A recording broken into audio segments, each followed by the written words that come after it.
তুমি তোমাৰ গাঁওখন ভ্ৰমণ কৰিবলৈ কেতিয়াবা মানচিত্ৰ বনাইছানে? চাওঁ আহা হৰ্ষিত আৰু তেওঁৰ বন্ধুসকলে কেনেকৈ তেওঁলোকৰ গাঁওখন ভ্ৰমণৰ বাবে মানচিত্ৰ নিৰ্মাণ কৰি আছে।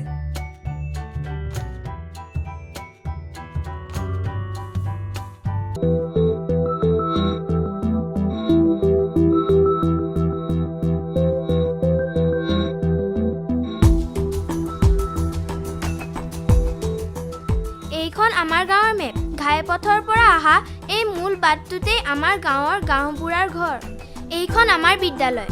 এই মেপখনৰ সহায়ত আমি আমাৰ গাঁওখনৰ বিষয়ে সকলোকে বুজাব পাৰোঁ। এইবিলাক আমাৰ ঘৰ। এইখিনিতে আমাৰ দলটো বহে। আমি দেখিলোঁ যে হৰ্ষিত আৰু তেওঁৰ বন্ধুসকলে নিজৰ গাঁৱৰ এখন সহজ আৰু সুন্দৰ মানচিত্ৰ তৈয়াৰ কৰিছিল। ঠিক গাঁৱৰ মানচিত্ৰৰ দৰেই তুমিও এটা ব্লক, জিলা, ৰাজ্য, দেশ আৰু বিশ্বৰ মানচিত্ৰ তৈয়াৰ কৰিব পাৰা।